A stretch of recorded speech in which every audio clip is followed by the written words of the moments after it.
동대천 가족 여러분 안녕하십니까?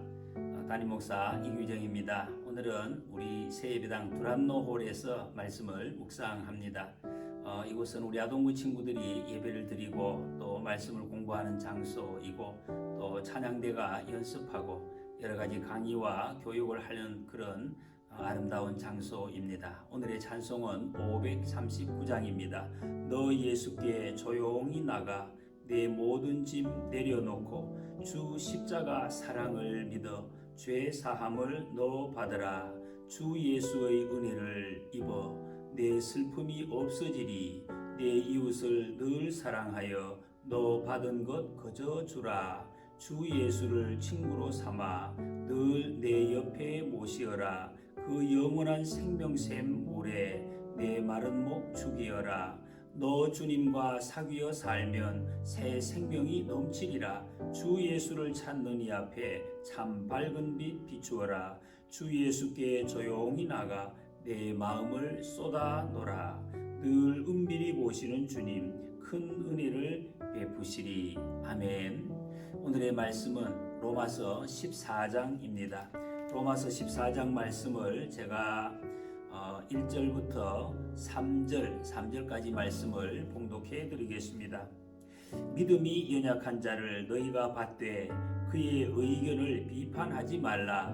어떤 사람은 모든 것을 먹을 만한 믿음이 있고 믿음이 연약한 자는 채소만 먹느니라. 먹는 자는 먹지 않는 자를 없이 여기지 말고 먹지 않는 자는 먹는 자를 비판하지 말라. 이는 하나님이 그를 받으셨음이라. 아멘. 오늘 이 말씀을 지난번 로마서 12장부터 나오는 예수님을 믿는 사람, 예수 그리스도의 십자가 은혜로 구속함을 받은 성도의 삶, 예수님 믿는 사람, 예수 그리스도로 옷 입은 사람이 어떻게 살아갈 것인가에 대한 말씀에서 이어지는 말씀입니다. 오늘은 예수님을 믿었는데 우리 성도들이 다양한 신앙의 수준 또 삶의 모습으로 살아가고 있습니다. 그런 성도들 서로 간에 어떤 자세로 우리가 살아야 하는지를 교훈하는 말씀입니다. 1절에 보니까 믿음이 연약한 자를 너희가 받되 그의 의견을 비판하지 말라 그랬습니다. 상대적으로 우리가 신앙생활을 조금 오래 하다 보면 나는 믿음이 좀 좋은데 저 사람은 믿음이 약한 것 같다라는 생각이 들 수가 있습니다. 그럴 때에 그 연약한 성도, 나보다 뒤에 믿은 성도, 그 사람들과 함께 교회에서 똑같이 인정을 해주라는 말씀입니다. 2절 3절에 보면은 음식 먹는 것을 예로 들어서 말씀합니다. 이 당시의 유대인들이 예수님을 믿었지만은 여전히 예수님 믿기 전에 그 율법에 매여서 살아오던 습관이 몸에 남아 있었던 것입니다. 구약 성경에는 음식을 구별하고 있습니다. 먹는 것, 먹지 못하는 것이 있습니다. 특별히 그 시장에서, 특히 로마에 있는 그 이방인 시장에서 제단에서, 그 이방인 제단에서 제사를 드리고 나온 고기들이 많이 나왔습니다. 이 제사드린 음식이죠. 이런 것들을 이 육류들이 나오는 유대인들은 그 음식을 절대로, 특히 돼지고기, 입에 대지 않았습니다. 하나님 앞에 우리는 구별되어야 된다, 그런 말씀이죠. 근데 예수님 믿는 사람들은 어떤 음식이든지 감사함으로 먹을 수 있습니다. 그럼에도 불구하고 그들은 먹지 않고 채소만 먹었다.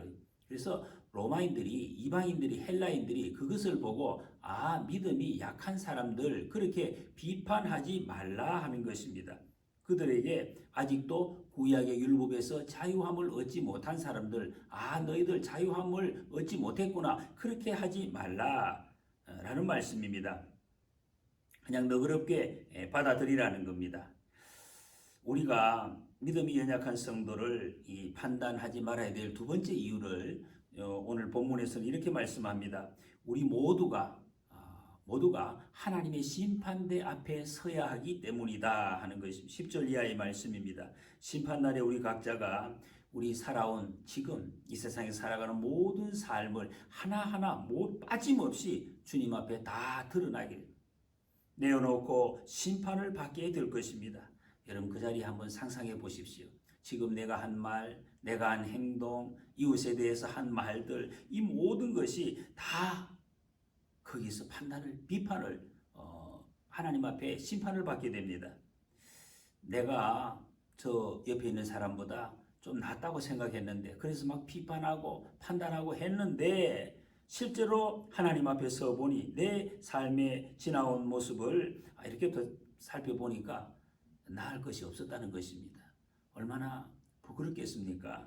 얼마나 창피하겠습니까? 거기다가 더 심각한 것이 있습니다. 마태복음 12장 36절 이하에 보면 내가 너희에게 이르노니 사람이 무슨 무익한 말을 하든지 심판날에 이에 대하여 신문을 받으리니 내 말로 의롭다함을 받고 내 말로 정죄함을 받으리라 말씀했습니다. 사람이 일반적으로 자기 자신에 대해서는 관대하게 대합니다. 다른 사람에 대해서는 좀 엄격하게 대합니다. 그런데 그렇게 한 모든 말들, 그 말로 심판을 받게 될 것이다 하는 말씀입니다. 여러분, 내게 엄격하고 남에게 관대하게 대했다면 하나님께서는 우리를 관대하게 심판하실 것입니다. 이 말씀을 우리는 꼭 기억을 해야 됩니다. 그러면 우리가 어떤 자세로 지금 이 세상을 살아야겠습니까? 6절에서 9절 말씀 보니까 각자가 자기 믿음의 분량에서 하나님 앞에서 바로 서라 말씀합니다. 왜 그랬습니까? 유대인이나 헬라인이나 각각 자기 자리에서 서로 다른 모습으로 열심히 살아가고 있기 때문에 그 마음의 중심은 똑같다는 것입니다. 우리가 보기에는 행동이 다른 것 같습니다. 그런데 하나님 앞에서는 똑같습니다. 유대인들이 아직 음식과 안식일 규정 버리지 못하고 몸에 배인 습관들이 남아있는 것, 그것도 주를 위하여 하나님 앞에서 내가 어떻게 하면 잘 믿어볼까 하는 것이고, 헬라인들이, 이방인들이 자기 나름대로 주님 앞에 감사와 찬송을 드리고 모든 음식을 가리지 않고 다 먹으면서 주님을 찬송하는, 매일 예배드리는 그 삶도 똑같이 주님을 위한 것이다 하는 것입니다. 그렇기 때문에 판단하지 말고 각자의 자리에서 살아가라 말씀합니다. 교회 금방 다니기 시작했는데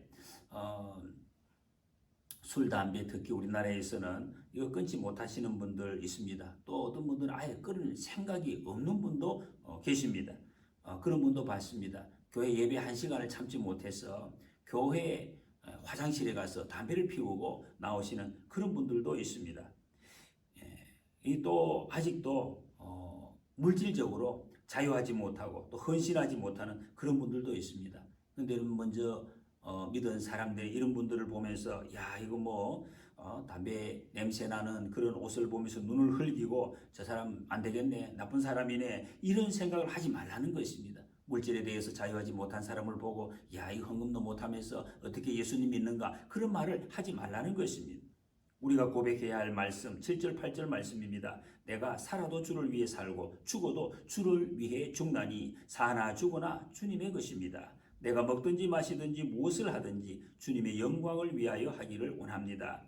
이 고백이 우리의 고백이 되었으면 좋겠습니다. 사도 바울은 만일 음식이 내 형제를 실족하게 한다면 나는 영원히 고기를 먹지 않겠다, 고린도전서 8장에서 그런 선언을 했습니다. 하나님께서 주신 내 옆에 있는 이웃 소중히 여기고 귀하게 여기심으로 성령 안에서 은혜와 사랑이 넘치는 하나님의 교회, 하늘 가족을 이루어가는 우리 모두가 되시기를 주님의 이름으로 축복합니다. 기도하시겠습니다. 하나님 아버지, 예수님 때문에 이 땅에서 천국에까지 만날 수 있는 믿음의 형제 자매들, 가족을 허락해 주시니 감사를 드립니다. 우리 눈으로 보면은 각자가 다른 모습이고 또 다양한 모습으로 주님 앞에 서 있지만 하나님 앞에서는 우리 모두가 똑같은 모습이라는 것을 확인하는 시간이 되게 해 주옵소서. 그래서 각자의 다름을 인정하고 서로를 존중하고 사랑함으로 하늘 가족, 이 땅에서 하나님의 그 하늘나라의 그 은혜를 누리는 우리 모두가 되게 해 주옵소서. 예수님 이름으로 기도드립니다. 아멘. 감사합니다.